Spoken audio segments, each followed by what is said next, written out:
आइए सबसे पहले क्वेश्चन से शुरू करते हैं। अ डेफिनेट एरिया और a space where some thermodynamic process takes place is known as.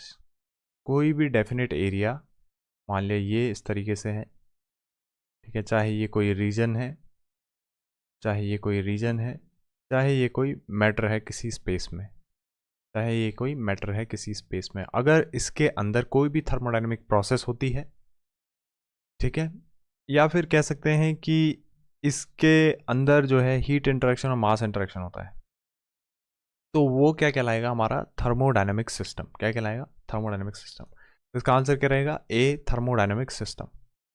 Next है अ क्लोज्ड सिस्टम। क्या होता है आपका एक क्लोज सिस्टम?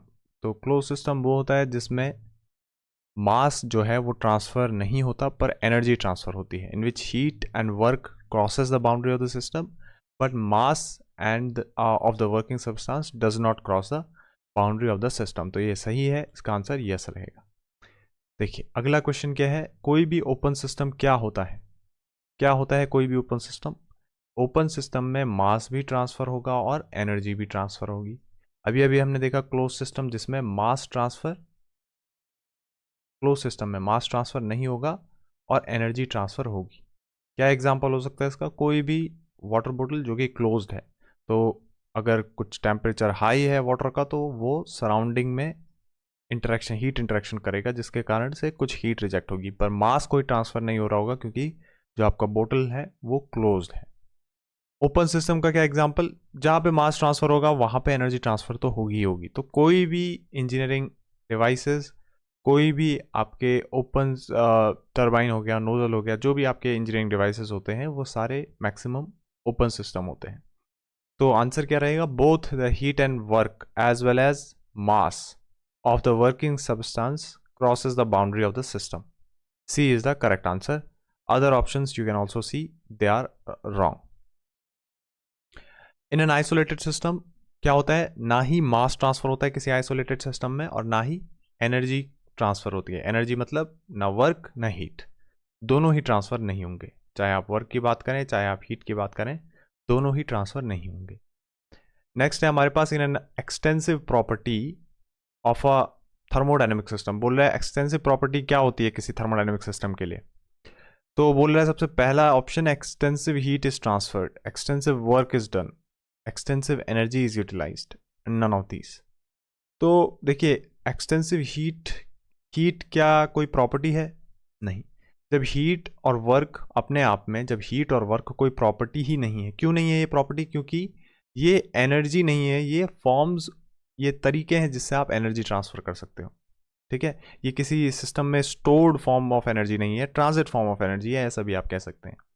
तो हीट और वर्क जो कि पॉइंट फंक्शन नहीं है, पाथ फंक्शन है, ये पाथ पे डिपेंड करते हैं, तो इसलिए ये थर्मोडायनेमिक प्रॉपर्टी नहीं है। क्योंकि थर्मोडायनेमिक प्रॉपर्टी होने का ये एक कैरेक्टरिस्टिक है कि उसे पॉइंट फंक्शन होना पड़ेगा, पर हीट और वर्क जो है ये पॉइंट फंक्शन नहीं है, ये पाथ फंक्शन है, और इसीलिए ये प्रॉपर्टी भी नहीं है, और इसीलिए इसको आप एक्सटेंसिव और इंटेंसिव प्रॉपर्टी में डिस्ट्रीब्यूट नहीं कर सकते या क्लासिफाई नहीं कर सकते।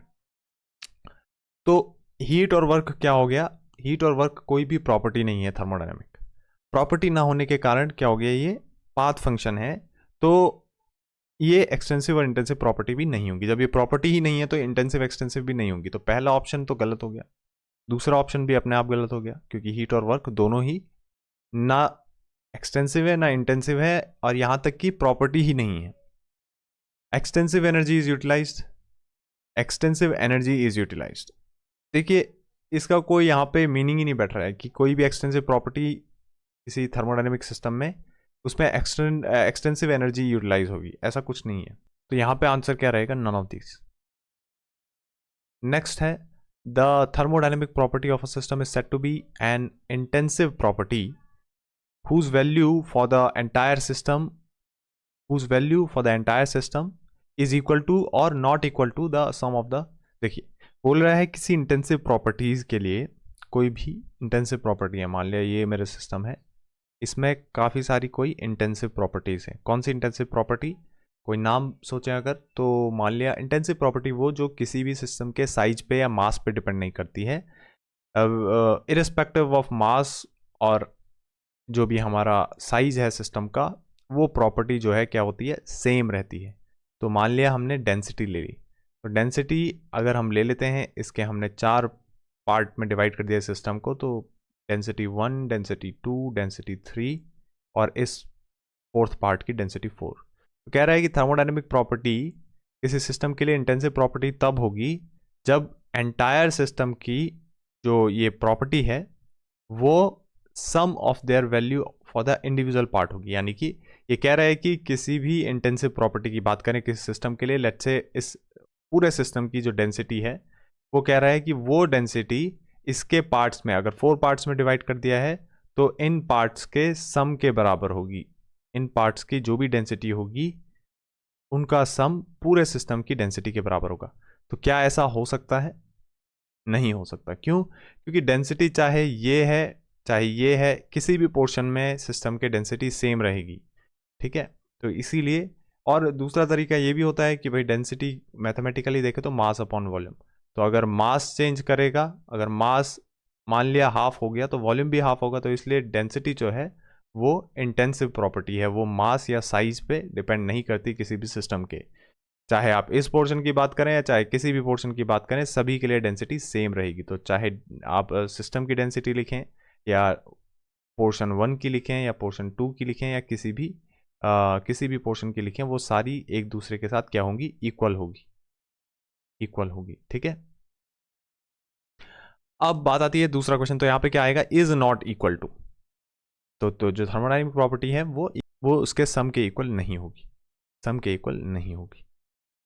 ठीक है, नेक्स्ट है ना, यहाँ पे सम लिखा हुआ है, यहाँ पे लिखा है कि अगर यहाँ पे सम नहीं लिखा रहता, बोलता है कि जो प्रॉपर्टी है thermodynamic property, sorry intensive property, वो हर एक पोर्शन के लिए इक्वल रहेगी, तो यहाँ पे इज इक्वल टू होता।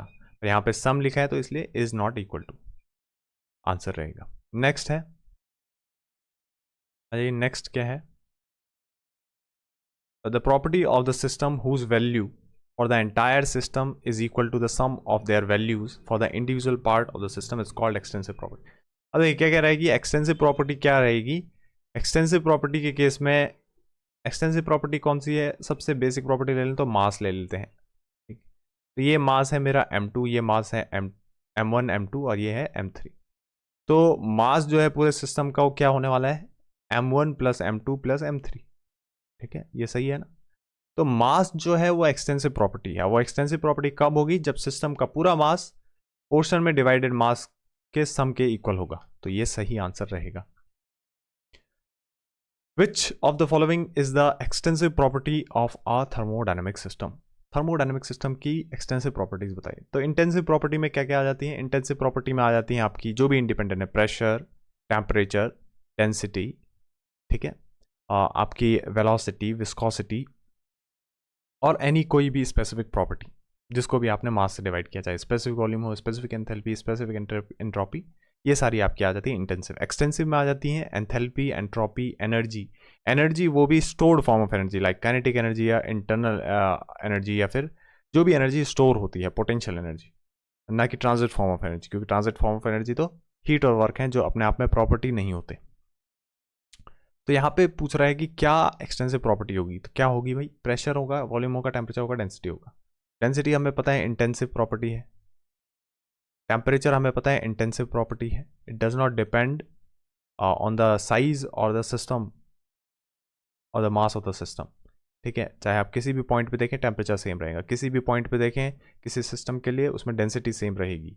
ठीक है, हाँ ये ज़रूर हम यहाँ पर एक एजम्पशन ले रहे हैं कि जो हमारा सिस्टम है वो इक्विलिब्रियम में है। ठीक है, क्योंकि थर्मोडायनेमिक सिस्टम तभी कोई सिस्टम थर्मोडायनेमिक होगा जब वो थर्मोडायनेमिक इक्विलिब्रियम स्टैब्लिश कर रहा है। ठीक, इसी तरीके से वॉल्यूम की बात करें तो ये एक्सटेंसिव है क्योंकि ये मास पर डिपेंड करता है, जितना ज़्यादा मास उतना ज़्यादा वॉल्यूम, जितना कम मास उतना कम वॉल्यूम। तो एक्सटेंसिव प्रॉपर्टी आपकी वॉल्यूम हो गई, B is the correct answer. अगला क्वेश्चन है, which of the following is an intensive property of a thermodynamic system. Which of the following is an intensive property, कौन सी इंटेंसिव प्रॉपर्टी है, तो temperature is the answer. The specific volume of a, कोई भी specific volume, कोई भी specific property हमने कहा था, कोई भी स्पेसिफिक प्रॉपर्टी है ठीक है, चाहे वो स्पेसिफिक एंथैल्पी है, चाहे वो स्पेसिफिक एंट्रोपी है, या चाहे वो स्पेसिफिक वॉल्यूम है। ठीक है, ये सभी क्या होते हैं, ये सभी आपकी इंटेंसिव प्रॉपर्टी होती हैं, क्योंकि स्पेसिफिक प्रॉपर्टी कोई भी तभी बनती है जब आप उसको मास से ही डिवाइड कर दें।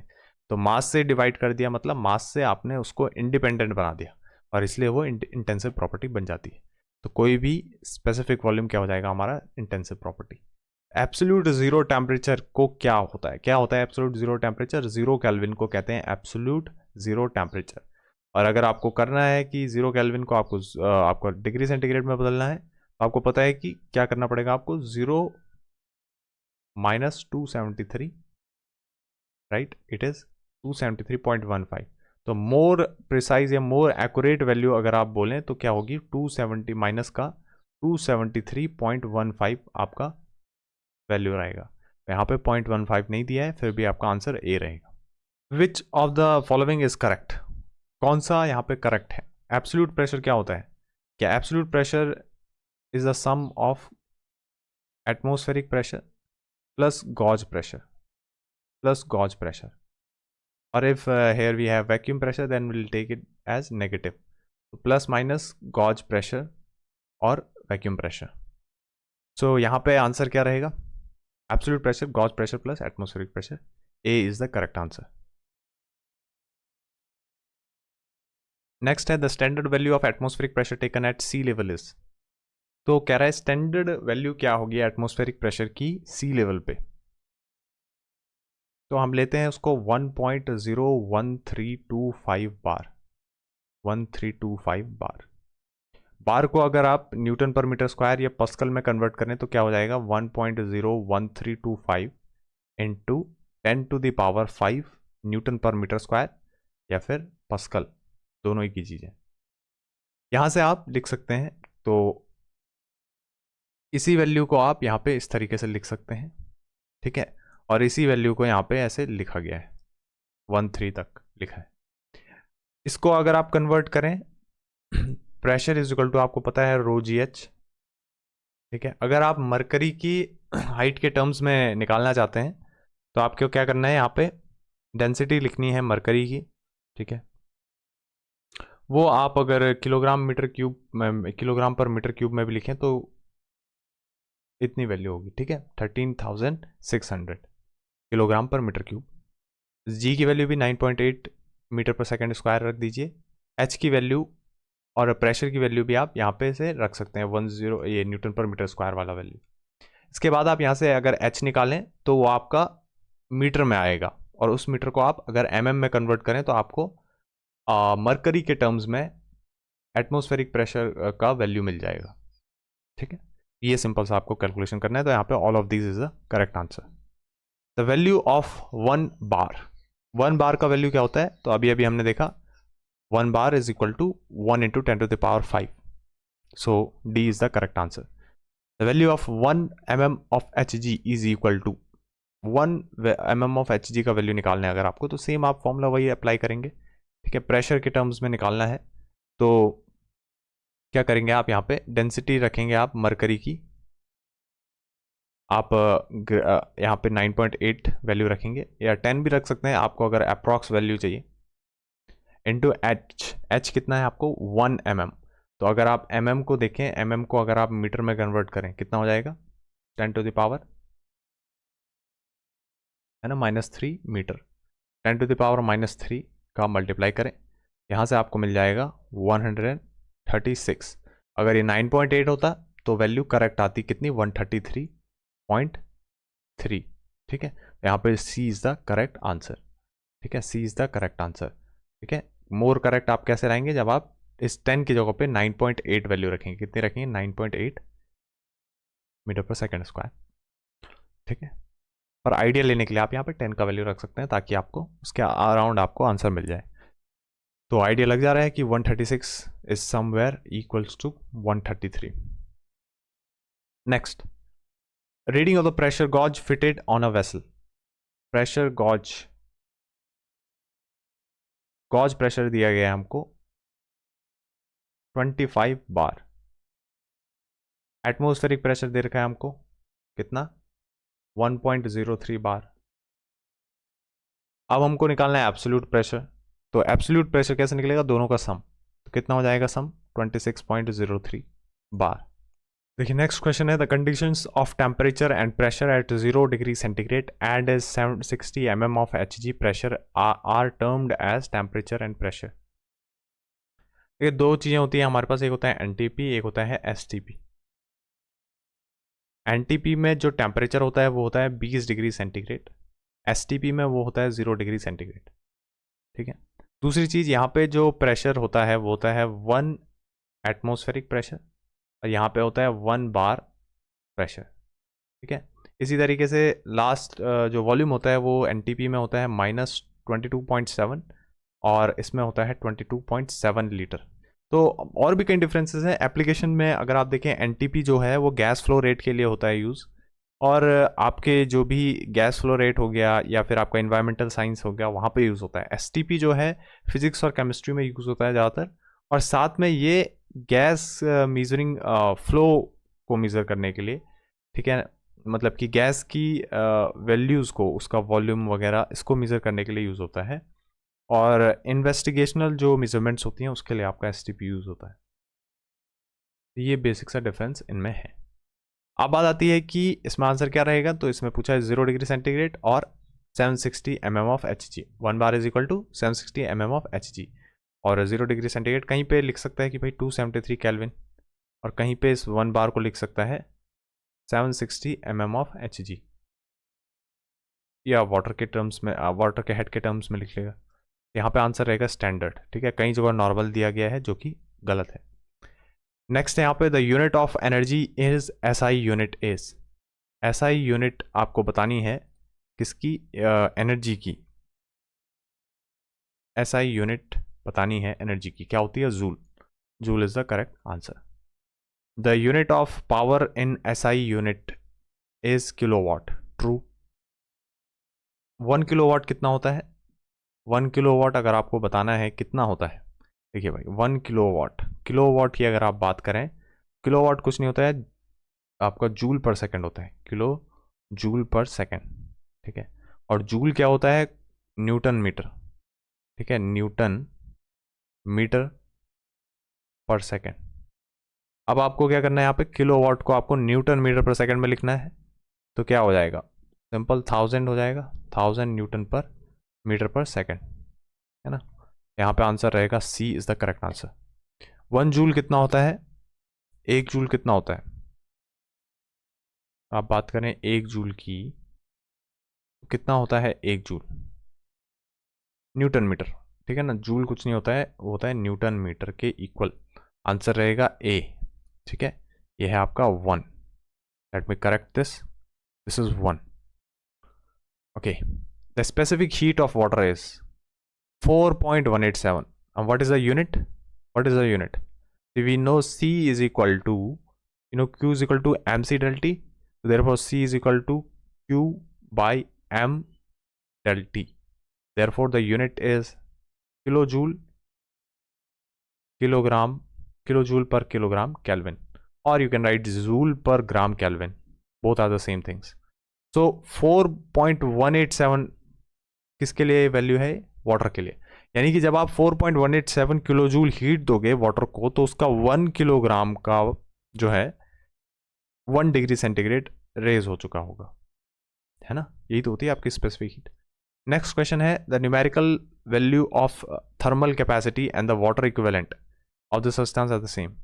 ये थर्मल कैपेसिटी क्या होती है, सी स्पेसिफिक हीट का हो या थर्मल कैपेसिटी का हो, और वाटर इक्विवेलेंट क्या होता है, देखिए स्पेसिफिक हीट होती है कि किसी भी मास को, किसी 1 किलोग्राम मास को उसका 1 डिग्री सेंटीग्रेड राइज करने के लिए जितनी हीट दी जाती है उसको हम क्या कहते हैं, स्पेसिफिक हीट।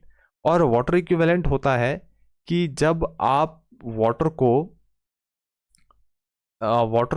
वाटर से आप हीट जो है वो एक्सट्रैक्ट कर रहे हो, ठीक है, या फिर वाटर को हीट ऐड कर रहे हो, तो उससे जो भी उसके टेम्परेचर में चेंज आएगा, वो टेम्परेचर में चेंज जो है वो प्रोपोर्शनल होता है। अगर यही सेम चीज़ हम किसी दूसरे सब्सटेंस के लिए करें, उसके लिए भी अगर हम 1 डिग्री या मतलब टेम्परेचर चेंज करें, सेम टेम्परेचर चेंज करें, तो उसमें भी अमाउंट ऑफ हीट एक्सट्रैक्शन और amount of heat rejection same रहेगा, राइट। सो ये आपका होता है वाटर इक्विवेलेंट। तो दोनों चीजें सेम होती हैं, agree, A is the correct answer. Numerical value दोनों की सेम होती है, हालांकि यूनिट डिफरेंट हो सकता है। इसके लिए किलोग्राम में यूनिट ले लेते हैं, इसके लिए आपको पता ही है यूनिट ऊपर हमने डिस्कस किया है, kilogram kilo joule per kilogram kelvin. The heat and mechanical energies are mutually convertible. कौन सा लॉ है ये? फर्स्ट लॉ है। फर्स्ट लॉ किसने दिया था? जूल ने दिया था। तो जूल्स लॉ या फर्स्ट लॉ एक ही बात हुई। तो क्या कहते हैं, हीट जो है वो वर्क में कन्वर्टेबल है, ठीक है, और वर्क जो है वो हीट में है, मतलब heat is work and work is heat, इस तरीके से कहा जाता है। तो ये हमारा आपका फर्स्ट लॉ है या जूल्स लॉ है। नेक्स्ट है, what is the following statement is correct. अच्छा, कौन सा फॉलो स्टेटमेंट सही है? तो हीट और वर्क जो है दोनों बाउंड्री फेनोमेना है। जी ज़रूर। अगर आप बात करें हीट और वर्क की, तो ये स्टोर्ड फॉर्म ऑफ एनर्जी नहीं है, ये तभी आप ऑब्जर्व कर सकते हैं, ऑब्जर्व तो नहीं कर सकते, पर तभी आप कह सकते हैं हीट और वर्क हो रहा है जिस दौरान ये ट्रांसफ़र हो रहे हैं, या तो सिस्टम में दिए जा रहे हैं या सिस्टम से लिए जा रहे हैं। तो वर्क अगर लिया जा रहा है या दिया जा रहा है, तो ही आप कह सकते हैं कि इस ट्रांसफ़र के दौरान ही हीट और वर्क एग्जिस्ट करते हैं। उसके बाद क्या होगा, जब हीट और वर्क ट्रांसफ़र हो चुके होंगे, उसके बाद सिस्टम की प्रॉपर्टीज चेंज हो गई होगी, उसमें या तो एनर्जी बढ़ गई होगी या फिर घट गई होगी। तो यही हमारा है, बोल रहे हैं कि कौन सा करेक्ट है। तो दोनों ही बाउंड्री फेनोमेना है जिसको हम ट्रांजिट फॉर्म ऑफ एनर्जी कहते हैं। और हीट और वर्क जो है ये क्या करते हैं, रिप्रेजेंट द एनर्जी क्रॉसिंग। हाँ, तो ये मतलब बाउंड्री पे क्रॉस करते हैं, इस तरीके से इसको इनको रिप्रेजेंट किया जाता है, जैसे कि यहाँ पे किया है ना, हीट या वर्क है, ये इस तरीके से रिप्रेजेंट किए जाते हैं। और दोनों ही क्या है, पाथ फंक्शन है, दोनों ही पाथ फंक्शन है। यानी कि जैसे मैं अगर पीवी डायग्राम बनाऊँ, तो मैं यहाँ पे दो पाथ, अलग अलग पाथ दिखाऊँ, 1 to 2 और 2 to 1, तो दोनों के लिए जो है वो आपका डिफरेंट डिफरेंट होगा वर्क और हीट। क्योंकि अगर आप एरिया अंडर द कर्व देखें 1 to 2 के लिए और फिर 2 to 1 के लिए देखें, तो वो डिफरेंट रहेगा, और डिफरेंट रहेगा जिसके कारण वर्क तो डिफरेंट होगा ही। और इसी तरीके से आप टीएस डायग्राम भी ड्रॉ करें इसी पीवी डायग्राम का, तो वहाँ पे आपको हीट जो है अलग अलग देखने को मिलेगा, हीट ट्रांसफ़र, ठीक। यहाँ पे आपका इस तरीके से रहता है। अब देखिए अगला क्वेश्चन है, when two bodies are in thermal equilibrium with a third body then, तो it is our famous law, zeroth law. Zeroth law, first law of thermodynamics deals with conservation of energy, ठीक है। हालांकि conservation of energy and first law are totally different thing, कि first law से लगभग 100 साल के आसपास या उससे बहुत पहले कंजर्वेशन ऑफ एनर्जी आ चुका था, ठीक है। उसके बाद फर्स्ट लॉ ऑफ थर्मोडायनेमिक्स आया, तो क्या डिफरेंट था वो अलग चीज़ है। हालांकि यहाँ पे आप आंसर के लिए कंजर्वेशन ऑफ एनर्जी करोगे। According to first law of thermodynamics, क्या है फर्स्ट लॉ ऑफ थर्मोडायनेमिक्स के अकॉर्डिंग? कहता है कि एनर्जी जो है वो कंजर्व रहती है ना, या एनर्जी जो है किसी सिस्टम में वो सेम रहती है। तो अगर आप बात करें इंटरनल एनर्जी की, तो इंटरनल एनर्जी ई और इंटरनल एनर्जी कई बार सेम हो जाती है, कई बार सेम हो जाती है। इंटरनल एनर्जी के अंदर आप सारी एनर्जीज ले लेते हैं। तो जो यहाँ पे और आगे देखें आप, total internal energy of a system during a process की बात कर रहे हैं, रिमेन्स कांस्टेंट नहीं। फर्स्ट लॉ ऑफ थर्मोडायनेमिक्स सिर्फ प्रोसेस के लिए नहीं है, ये साइकिल के लिए भी होता है। साइकिल के लिए होता है आपका heat transfer, net heat transfer is equal to net work transfer, या cyclic integral of heat transfer is equal to cyclic integral of work transfer for a cycle, ठीक है ना। मतलब ये होता है आपका फर्स्ट लॉ फॉर साइकिल। और अगर प्रोसेस की बात करें, तो हीट जो भी दी जाएगी वो किसी सिस्टम को, वो यूटिलाइज होगी उसकी इंटरनल एनर्जी रेज करने में, प्लस कुछ वर्क करने में, है ना, प्लस कुछ वर्क करने में। तो ये हमारा होता है फर्स्ट लॉ ऑफ थर्मोडायनेमिक्स। तो दोनों के लिए होता है, हमने कहा प्रोसेस के लिए भी और साइकिल के लिए भी। अब देखिए नेक्स्ट स्टेटमेंट है, तो ये वाला आपका गलत हो जाएगा, सिर्फ प्रोसेस के लिए नहीं होता है, साइकिल के लिए भी होता है। Total energy of the system remains constant, ये सही है, क्योंकि पूरी एनर्जी जो है सिस्टम के लिए सेम रहती है। आगे आप देख सकते हैं। नेक्स्ट है हमारे पास 29, energy can neither be created nor be destroyed. ये किसका स्टेटमेंट है? फर्स्ट लॉ का। फर्स्ट लॉ का B is the correct answer. Kelvin Planck statement law deal with तो कैल्विन प्लैंक स्टेटमेंट क्या होता है भाई? सेकंड लॉ का स्टेटमेंट है, ये इंजन के बारे में बताता है। ये कहता है कि कोई भी हीट इंजन है उसके लिए आपको एक सोर्स तो चाहिए ही, सोर्स तो चाहिए ही, और साथ में जो हीट है वो पूरा पूरा वर्क में ट्रांसफ़र नहीं हो सकता, क्योंकि कुछ सोर्स चाहिए जहाँ से आप हीट ले रहे हैं, और कुछ सिंक भी चाहिए, आपको सिंक चाहिए ही चाहिए, क्योंकि कुछ ना कुछ हीट रिजेक्ट होगी, कुछ ना कुछ हीट रिजेक्ट होगी। ठीक है, ये है हमारा कैल्विन प्लैंक। क्या कहता है? It is impossible to construct a device whose sole purpose is to convert the amount of heat given to the heat engine or to the device completely into work. So complete conversion of heat into work is not possible. यही हमारा kelvin Planck statement. तो conversion of heat और work के बारे में बात कर रहे हैं कि हीट जो है वो पूरा पूरा वर्क में कन्वर्ट नहीं होती है, इसीलिए हीट को हम लो ग्रेड एनर्जी भी कहते हैं। नेक्स्ट है हमारे पास, the heat and work are mutually convertible. This statement is called, this statement is the first law of thermodynamics, they are mutually convertible. ठीक है, बट सेकेंड लॉ बताता है कि कितना कन्वर्ट कर सकते हैं। फर्स्ट लॉ बता रहा है कि हीट और वर्क एक ही चीज़ है, पर सेकेंड लॉ उसको और ज़्यादा अच्छे तरीके से बताता है कि हीट और वर्क दोनों एक चीज़ें तो हैं, पर हीट जो है वो कंप्लीटली वर्क में कन्वर्ट नहीं हो सकता, हालांकि वर्क पूरा पूरा हीट में कन्वर्ट किया जा सकता है। नेक्स्ट है हमारे पास, तो यहाँ पे होगा first B is the correct answer. The measurement of thermodynamic property known as temperature is based on, zeroth law of thermodynamics ये हमें बताता है कि टेम्परेचर जो है एक प्रॉपर्टी है। और कैसे बताता है ये? थर्मोडायनेमिक इक्विलिब्रियम की हेल्प से।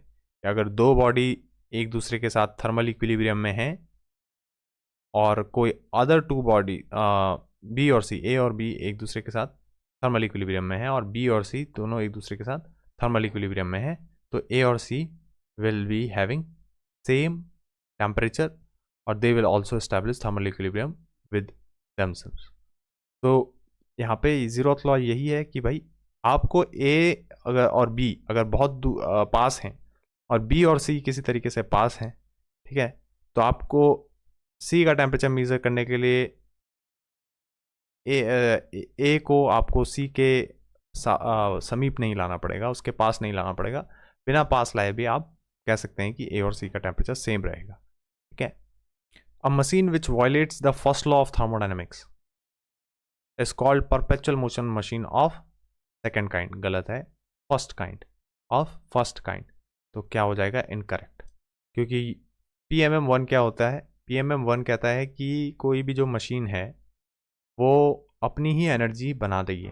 कोई भी डिवाइस है आपके पास, वो अपनी ही एनर्जी बनाता है, मतलब वर्क देता रहेगा आपको, बिना आप अगर आप उसको हीट ना भी दें, अगर आप उसको हीट ना भी दें, इनपुट में कुछ ना दें, तो आपको आउटपुट देता रहेगा।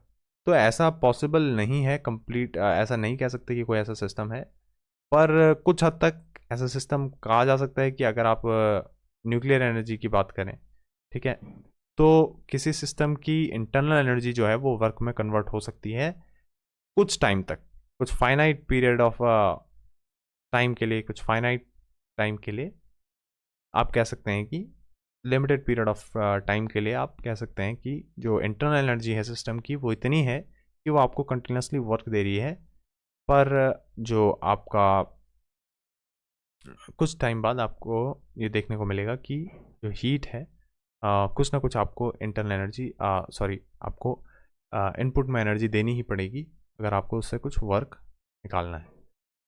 नेक्स्ट है हमारे पास, a perpetual motion machine of the first kind is impossible according to the first law of thermodynamics. क्यों? क्योंकि फर्स्ट लॉ ऑफ थर्मोडायनेमिक्स कहता है जितना हीट ट्रांसफर करोगे उतना ही वर्क ट्रांसफर होगा। ठीक है, बिना हीट ट्रांसफर के आपको वर्क ट्रांसफर नहीं मिल सकता। According to Kelvin Planck's statement, a perpetual motion of the first kind और second kind, which one? Second kind is impossible, second kind is impossible. ठीक है, सेकंड काइंड क्यों इम्पॉसिबल है? क्योंकि कैल्विन के प्लैंक के हिसाब से जो हीट है वो कम्प्लीटली वर्क में कन्वर्ट नहीं हो सकती है। अगर ऐसा होता है तो एफिशिएंसी जो है वो किसी भी इंजन की 100% हो जाएगी, क्योंकि efficiency is nothing but the output upon input. So both cannot be equals to each other, because if they are equal, then the engine will be having 100% efficiency, and that is impossible to have. So a perpetual motion machine is same. It says that it does not, perpetual motion machine of second kind says that it does not need any it works on single reservoir, no need of other reservoir, right? And which is impossible to construct. Next है 36, which of the following statement is correct according to Clausius statement. Clausius statement के हिसाब से second law of thermodynamics का कौन सा statement correct है? तो clauses क्या कहता है? हीट जो है वो लो टेम्परेचर रिजर्वायर से हाई टेम्परेचर रिजर्वायर तक नहीं पहुंचाई जा सकती जब तक कि आप कोई एक्सटर्नल वर्क ना दें, जब तक कि आप कोई एक्सटर्नल एजेंसी या एक्सटर्नल सोर्स या फिर एक्सटर्नल वर्क का यूज़ ना करें, तब तक ऐसा होना इम्पॉसिबल है कि हीट जो है वो लो टेम्परेचर से मान लिया T2 से T1 तक पहुंचाई जा रही है। ऐसा करने के लिए आपको एक एक्सटर्नल सोर्स की ज़रूरत है। तो B is the correct answer. It is impossible to transfer heat from a body at a low temperature to a body at a high temperature without the aid of an external source. Next question है according to Kelvin Planck's statement. क्या है kelvin Planck statement ये पूछ रहे हैं। तो यहाँ पे it is impossible to construct a device which works, it is impossible to construct an engine working on a cyclic process whose sole purpose is to convert heat energy into work energy. बाकी statement it is possible to construct an engine working on a cyclic process whose sole purpose is to convert heat energy into, नहीं, जो kelvin Planck है वो कहता है कि heat जो है वो completely वर्क में कन्वर्ट नहीं हो सकती। अगर ऐसा होता तो आपका एफिशिएंसी 100% हो जाती, ठीक है, क्योंकि हीट से ही तो हमें वर्क निकालना है। वर्क से हीट थोड़ी चाहिए, हमें तो वर्क चाहिए है ना। वर्क एक ऐसी एनर्जी है, मैकेनिकल एनर्जी एक ऐसी एनर्जी है जिससे हम बाकी फॉर्म्स ऑफ एनर्जी इजीली निकाल सकते हैं। एंड आपका हीट आपका इलेक्ट्रिकल एनर्जी हो गया, ठीक है ना, जनरेटर के थ्रू या कोई भी फॉर्म ऑफ एनर्जी। तो work energy is important, right. अगर हम इनपुट में ही वर्क एनर्जी दें और आउटपुट में हीट लें तो हीट का हम कुछ यूज़ नहीं कर सकते, ठीक है ना, उतना बेहतर यूज़ नहीं कर सकते जितना वर्क का होता है, क्योंकि वर्क जो है एक बहुत ही अच्छा फॉर्म ऑफ एनर्जी है जिससे कि हम ज़्यादा से ज़्यादा जो है यूटिलाइज कर सकते हैं जिसे हम। नेक्स्ट है which of the following statement is correct statement of the second law of thermodynamics. Second law of thermodynamics का कौन सा स्टेटमेंट सही है? तो it is impossible to construct an engine working on a cycle process whose sole purpose is to convert. हाँ, ये impossible है कि कोई भी इंजन जो है वो हीट को पूरा पूरा वर्क में बदले। It is impossible to transfer a heat from, हाँ, तो ये इम्पॉसिबल है कि कोई भी डिवाइस जो है वो लोअर टेम्परेचर से हाई टेम्परेचर की तरफ हीट ट्रांसफ़र कर रहा है, ये इम्पॉसिबल है। और ये पॉसिबल कब है? जब आप कोई भी एक्सटर्नल सोर्स ऐड करें। तो दोनों स्टेटमेंट सही हैं। तीसरा स्टेटमेंट भी आप पढ़ सकते हैं, ये भी सही है, क्योंकि यहाँ पे definite amount of mechanical energy जो है ऑब्टेन की जा सकती है हीट एनर्जी से। पूरी नहीं की जा सकती है, कुछ percentage of heat can be converted or can be obtained as a mechanical energy. So D is the correct answer. D is the correct answer. Next है the heat flows from a cold body to a hot body with the aid of an external source. किसका statement है ये? Clausius का statement है, ठीक है। Clausius ने, देखिए, कैल्विन प्लैंक ने स्टेटमेंट बनाया हीट इंजन के लिए और क्लॉजियस ने बनाया आपका हीट पंप और रेफ्रिजरेटर के लिए, हीट पंप और रेफ्रिजरेटर के लिए। तो इसमें क्या होता है, हीट इंजन में आपको कैल्विन प्लैंक कहता है कि जो हीट है वो कम्प्लीटली वर्क में बदल नहीं सकती। और आपका क्लॉजियस स्टेटमेंट कहता है कि अगर आपको लो टेम्परेचर से हाई टेम्परेचर में हीट ट्रांसफ़र करनी है, ठीक है, ये Q1 हीट आपको ट्रांसफ़र करनी है लो टेम्परेचर से हाई टेम्परेचर में, तो आपको कुछ हीट देनी पड़ेगी, कुछ वर्क, कुछ एक्सटर्नल एजेंसी या कुछ एक्सटर्नल सोर्स से वर्क देना पड़ेगा, जिसके कारण आप कुछ Q2 अमाउंट ऑफ हीट आप ऐड अप कर पाएंगे सराउंडिंग में, ठीक है। तो हीट पंप और रेफ्रिजरेटर दोनों के लिए डिफरेंट होता है, पर मेनली यहाँ पर क्लॉजियस ने हीट पंप और रेफ्रिजरेटर को ध्यान में रखते हुए लॉ दिया और कैल्विन ने हीट इंजन को। नेक्स्ट है second law of thermodynamics defines. क्या डिफाइन करता है? देखिए, फर्स्ट लॉ डिफाइन करता है internal energy, zeroth law define करता है टेम्परेचर, फिर first law internal energy, second law entropy and third law absolute zero temperature. यहाँ पे आपका रहेगा सेकंड लॉ डिफाइंस एनर्जी, क्योंकि सेकंड लॉ ये कहता है कि कोई भी रियल प्रोसेस रियल तभी है, या एनी प्रोसेस इज इरिवर्सिबल और practical when that process happens in the direction of increase in entropy of the universe, right. तो जब भी एंट्रोपी बढ़ रही है यूनिवर्स की किसी पर्टिकुलर प्रोसेस के लिए, तो हम कह सकते हैं कि वो प्रोसेस जो है वो फिजिबल है या प्रैक्टिकल है या इरिवर्सिबल है, ठीक है। तो entropy change must be positive for any irreversible process. Next है 41, it is impossible to transfer heat from low body from a body to from a body at low temperature to a high temperature without the aid of an external source. तो यही हमारा clauses है, statement जो कि सही है, Clausius statement है। Next है, it is possible to construct और impossible to construct an engine working on a cyclic process whose sole purpose is impossible. This is our Calvin statement. This is our Calvin statement, and before that we have read Clausius statement. First law of thermodynamics के हिसाब से total energy of the system remains constant. Yes, it is true. The state of ये important question है यहाँ पे, बहुत important question. क्या कह रहा है कि the state of a substance whose evaporation from its liquid state is complete is known as, ठीक है। कोई भी substance है आपके पास, उसका evaporation हो गया है, complete evaporation हो गया, क्या हो गया, complete evaporation हो गया है उसका, तो फिर आप उसे क्या कहेंगे, वेपर कहेंगे, परफेक्ट गैस कहेंगे, एयर कहेंगे या स्टीम कहेंगे। तो जब भी आपका किसी भी सब्सटेंस का कंप्लीट इवेपोरेशन हो जाए तो आप उसे परफेक्ट गैस कहते हैं, ठीक है, परफेक्ट गैस कहते हैं। एग्जाम्पल क्या हो सकता है, एग्जाम्पल अगर आप वाटर की बात करें तो super heated steam, super heated steam, super heated steam कहें या वेपर कहें, ठीक है, सुपर हीटेड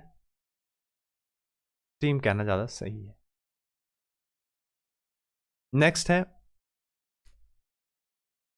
या वेपर कह लेते हैं यहाँ पे,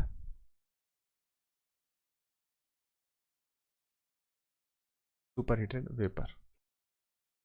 अब वेपर और स्टीम में क्या फर्क है, अभी इसको डिस्कस करते हैं नेक्स्ट क्वेश्चन में। देखिए नेक्स्ट क्वेश्चन क्या है, the state of a substance whose evaporation from its liquid state is partial.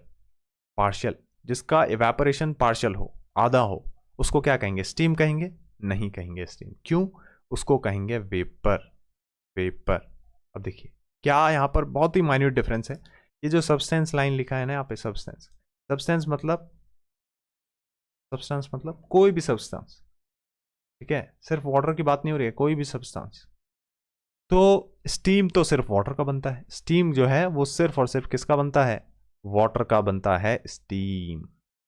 और वेपर किसका बनता है, वेपर किसका बनता है, किसी भी सब्सटेंस का, किसी भी सब्सटेंस का हमेशा याद रखना वेपर बनेगा, किसी भी वाटर का जो गैसियस स्टेट रहेगा वो स्टीम रहेगा, वाटर का गैसियस स्टेट क्या रहेगा, स्टीम, और किसी सब्सटेंस का गैसियस स्टेट क्या रहेगा, वेपर। ये डिफरेंस मेन है यहाँ पे, इसी तरीके से इसी मेन कॉन्सेप्ट से आप इस क्वेश्चन को आंसर कर पाएंगे। तो यहाँ पे क्या रहेगा, the state of a substance whose evaporation from its liquid state is partial.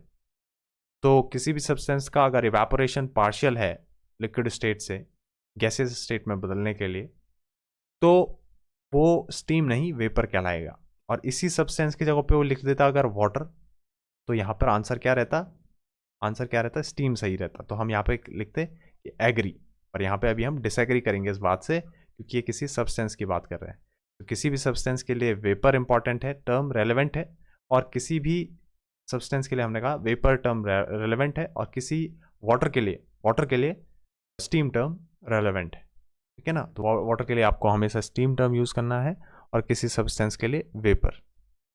Next, the behaviour of a super heated vapour is similar to that of अभी अभी हमने बात करी थी परफेक्ट गैस की तरह बिहेव करता है सुपर हीटेड स्टीम, ठीक है ना, super heated steam perfect gas की तरह बिहेव करता है। The variables which control the physical properties of the perfect gas are all of this, ठीक है। इन्हीं बिहेवियर से हमें पता है ideal gas equation PV is equal to NRT, ठीक है। तो चाहे प्रेशर है, वॉल्यूम है, टेम्परेचर है, इसी के बेस पे हम किसी भी परफेक्ट गैस की फिजिकल प्रॉपर्टीज के वेरिएबल्स को कंट्रोल करते हैं, ठीक है ना। नेक्स्ट है, the behaviour of a perfect gas undergoing any change in the variables which control physical properties governed by all of these, all of these. Next question है, the absolute pressure of a given mass, तो Boyle's law क्या है, ये कह रहा है Boyle's law क्या यही है कि pressure is indirectly proportional to volume. That means absolute pressure of a gas varies as inversely proportional to the volume of gas. तो यही हमारा बॉयल्स लॉ होता है, वो भी कांस्टेंट टेम्परेचर पे, ठीक है ना, at constant temperature, at constant temperature. यहाँ पे यस रहेगा answer. As per the Charles law, Charles law क्या बोलता है कि कांस्टेंट प्रेशर पे जो वॉल्यूम है वो एब्सोल्यूट टेम्परेचर के प्रोपोर्शनल वेरी करता है, ठीक है. जैसे जैसे टेम्परेचर चेंज करेगा वैसे वैसे आपका वॉल्यूम करेगा. तो यहाँ पे क्या रहेगा, directly as its absolute temperature when the absolute pressure remains constant. So these are the questions we have discussed. I hope आपको समझ में आया होगा. Thank you.